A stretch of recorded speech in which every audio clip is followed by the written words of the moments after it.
Welcome students. आज के हमारे इस लेक्चर में हम हमारे इस चैप्टर लाइंस एंड एंगल्स को रिवाइज करेंगे। इस चैप्टर में पढ़े हुए हर एक कॉन्सेप्ट को हम एक बार शॉर्ट में डिस्कस करेंगे ताकि आपका इस चैप्टर से रिलेटेड कोई डाउट ना रहे। तो फिर चलिए शुरू करते हैं।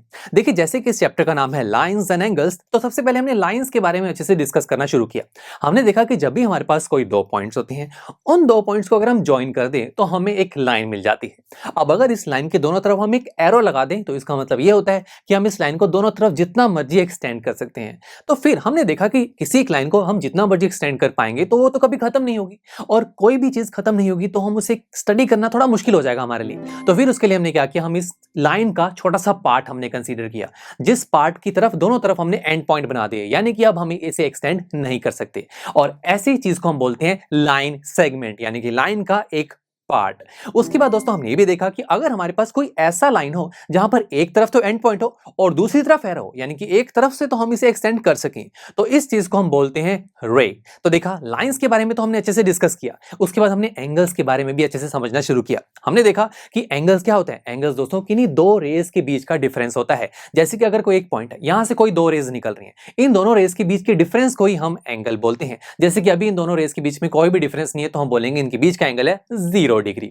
अब लेट से कोई भी एक रे देखिए ट्रेवल करते हुए ये देखिए हाफ जर्नी कंप्लीट करती है, तो यहां पर जो एंगल बनता है इसे हम बोलते हैं 180 डिग्री एंगल, या फिर हम इसे स्ट्रेट एंगल भी बोलते हैं। अब अगर ये कंप्लीट जर्नी कर ले तो फिर इस एंगल को बोला जाता है 360 डिग्री। बट दोस्तों, इस पूरी जर्नी में बीच में बहुत ऐसे स्टॉप्स आते हैं जहां पर हमें बहुत अमेजिंग एंगल्स देखने को मिलते हैं। जैसे कि अगर कोई रे बिल्कुल बीच में चली जाए, यानी कि एक वर्टिकल स्टैंड ले ले, तो वहां पर जो एंगल बनता है वो एंगल होता है 90 डिग्री का, जिसे हम राइट एंगल बोलते हैं। अब दोस्तों, अगर कोई रे 0 से 90 के बीच में ही रुक जाए तो उसे हम बोलते हैं एक्यूट एंगल। और अगर कोई रे 90 से लेके 180 के बीच में रुक जाए, यानी कि कोई एंगल जिसकी वैल्यू 90 से 180 के बीच में हो, उस एंगल को हम बोलते हैं ऑब्ट्यूस एंगल। और हाँ दोस्तों, अगर कोई रे 180 से 360 के बीच में चली जाए, यानी कि वहां पर एंगल 180 से 360 के बीच में बनेगा, तो उस एंगल को हम बोलते हैं रिफ्लेक्स एंगल। तो ये डिफरेंट डिफरेंट टाइप्स के हमने एंगल्स भी डिस्कस किए। और हाँ, ये एंगल्स दो रेस के बीच में बनते हैं ना, तो इन रेस को हम बोलते हैं आर्म्स ऑफ द एंगल्स, और जिस पॉइंट से ये आर्म्स निकलती हैं उन्हें हम वर्टेक्स बोलते हैं। उसके बाद हमने एंगल्स के बीच में कुछ रिलेशंस भी डिस्कस किए। जैसे कि हमने देखा कि जब भी किन्हीं दो एंगल्स का सम 90 डिग्री होता है तो उन एंगल के पेयर को हम बोलते हैं कॉम्प्लीमेंट्री एंगल्स। और उसके बाद अगर हमारे पास कोई दो ऐसे एंगल्स हो जिनका सम 180 डिग्री हो, तो उस पेयर को हम बोलते हैं सप्लीमेंट्री एंगल्स। उसके बाद हमने ये देखा कि अब तक तो हमने जैसे वन लाइन के बारे में डिस्कस किया, जैसे कि लाइन, लाइन सेगमेंट, रे। फिर उसके बाद हमने एक से ज्यादा लाइंस के बारे में भी डिस्कस करना शुरू किया, जैसे कि टू लाइंस। टू लाइंस को हम दो तरीके से ऑब्जर्व करते हैं। पहला तरीका यह कि ये दोनों लाइंस एक दूसरे को इंटरसेक्ट कर जाएं, राइट। ऐसी लाइंस को हम बोलते हैं इंटरसेक्टिंग लाइंस। बट दूसरी तरीके की से भी तो हो सकती है ना, ये दो ऐसी लाइंस है जो एक दूसरे को कभी भी इंटरसेक्ट नहीं करेंगी। आप इसे जितना मर्जी एक्सटेंड कर लीजिए, ये एक दूसरे को कभी भी कट नहीं करेंगी। और ऐसी लाइंस को हम बोलते हैं नॉन इंटरसेक्टिंग लाइंस, या फिर कहें पैरेलल लाइंस। और दोस्तों, इन्हीं इंटरसेक्टिंग लाइंस के बारे में हमने और भी अमेजिंग चीजें डिस्कस की। हमने देखा कि यहां पर जब दो लाइंस इंटरसेक्ट करेंगी तो एंगल्स भी बनेंगे, बिकॉज देखिए, जब लाइंस इंटरसेक्ट नहीं करती तब तो एंगल्स नहीं बनेगा ना। तो यहीं पर ही हमने एंगल्स के बारे में और इंफॉर्मेशन निकाली। जैसे कि हमने देखा कि जब लाइंस इंटरसेक्ट करती हैं तो वहां पर उनके वर्टिकली अपोजिट एंगल्स आपस में इक्वल होते हैं, यानी कि ये वाला जो ऊपर वाला एंगल है जो कि एंगल AOD, वो इक्वल होगा नीचे वाले एंगल के जो कि एंगल BOC के। ये वर्टिकली अपोजिट एंगल्स आपस में इक्वल होंगे। इसी तरीके से लेफ्ट वाला एंगल राइट वाले एंगल की इक्वल होगा। तो यहां से हमने बहुत ही इंटरेस्टिंग थ्योरम डिस्कस की, वो ये कि जब भी कोई दो लाइंस आपस में इंटरसेक्ट करती है तो वहां पर उनके वर्टिकली अपोजिट एंगल्स आपस में इक्वल होते हैं। तो ये तो बात हो गई टू लाइंस की। उसके बाद हमने थ्री लाइंस के बारे में डिस्कस करना शुरू किया।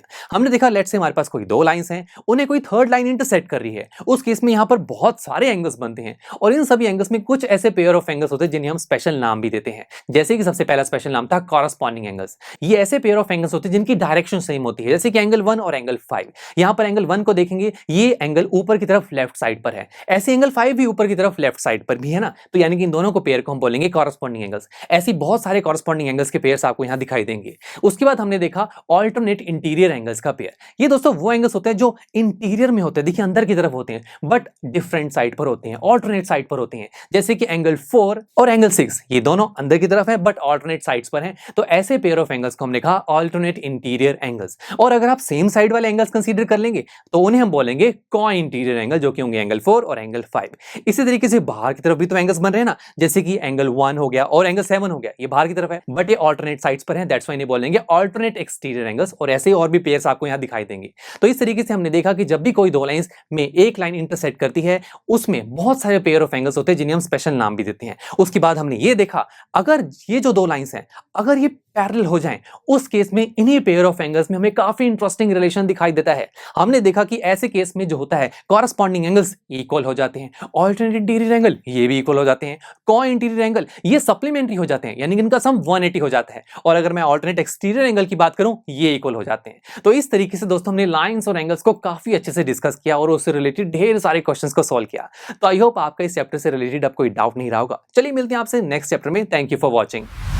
आई एम श्योर स्टूडेंट्स आपको ये लेक्चर काफी पसंद आया होगा, और ऐसे ही मजेदार तरीके से अपने हर एक कॉन्सेप्ट क्लियर करने के लिए डाउनलोड कीजिए पीयू स्टैक ऐप को, जहां पर आपके पास और भी बहुत सारे ऑप्शंस होंगे, जैसे कि back exercise solutions, tip videos, sample papers and much more. So what are you waiting for? Download the app now.